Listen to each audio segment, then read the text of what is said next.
মেঘা স্টুডিওতে অনেকদিন পর আমি হাজির হয়েছি। So welcome back to my channel Megha studio.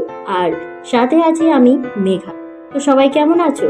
নিশ্চয়ই খুব ভালোই আছো। আজ কিন্তু আমি চলে এসেছি একটা গল্প নিয়ে, আর গল্পটা হচ্ছে সুকুমার রায়ের লেখা গোপালের পড়া। তাহলে গোপাল কেমন পড়াশোনা করছে একটু দেখে নেওয়া যাক। আর কথা না বাড়িয়ে তাহলে চুপি চুপি উঁকি মারা যাক গোপালের বাড়ির দিকে। দুপুরের খাওয়া শেষ হতেই গোপাল অত্যন্ত ভালো মানুষের মতো মুখ করিয়া দু একখানা পড়ার বই হাতে লইয়া তিনতলায় চলিল। মামা জিজ্ঞাসা করিলেন, হিরে গোপাল, ওই দুপুর রোদে কোথায় যাচ্ছিস? গোপাল বলিল, তিনতলায় পড়তে যাচ্ছি। মামা, পড়বি তো তিনতলায় কেন? এখানে বসে পড় না। গোপাল, এখানে লোকজন যাওয়া আসা করে, ভোলা গোলমাল করে, পড়াশোনা অসুবিধা হয় না। মামা, আচ্ছা যা, মন দিয়ে পড়গে। গোপাল চলিয়া গেলে মামাও মনে মনে একটু খুশি হইয়া বলিলেন, যাক, ছেলেটার পড়াশোনায় মন আছে। এমন সময় ভোলা বাবুর প্রবেশ। বয়স 3 কি 4, সকলের খুব আদরে। সে আসিয়াই বলিল, দাদা কই গেল? মামা বলিলেন, দাদা এখন 3 তলায় পড়াশোনা করছে, তুমি এখানে গিয়ে খেলা করো। ভোলা তৎক্ষণাৎ মেঝের উপর বসিয়া প্রশ্ন আরম্ভ করিল, দাদা কেন পড়াশোনা করছে? পড়াশোনা করলে কি হয়? কি পড়াশোনা করে? ইত্যাদি। মামা তখন কাগজ পড়িবার ইচ্ছা।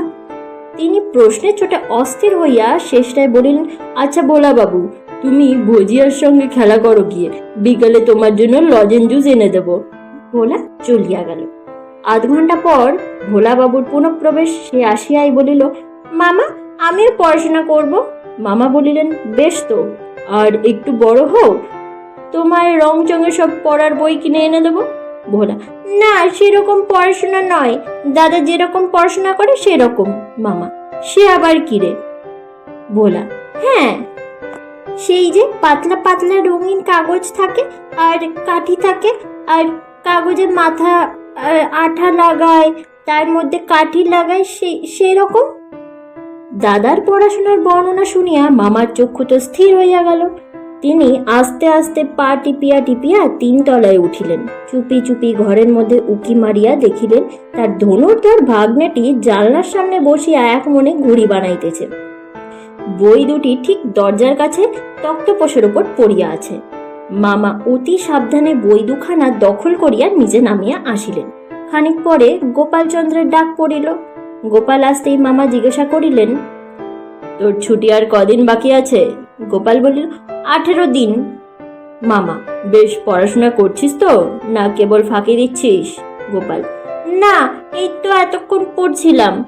মামা, কি বই পড়ছিলি? গোপাল, সংস্কৃত। মামা, সংস্কৃত বুঝি বই লাগে না? আর অনেকগুলো পাতলা কাগজ, আঠা আর কাঠি নিয়ে নানা রকম কারিকুরি করার দরকার হয়। গোপালের চক্ষু তো স্থির। মামা বলে কি? সে একেবারে হতভম্ব হইয়া হাঁ করিয়া মামার দিকে তাকাইয়া রইল।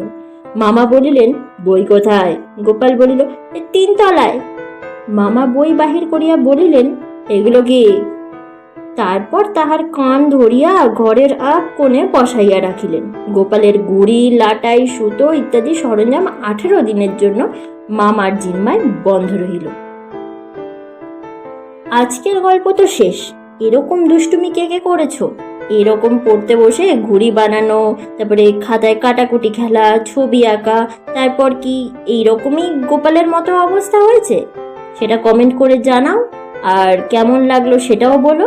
ততক্ষণ সবাই ভালো থাকো। বাই।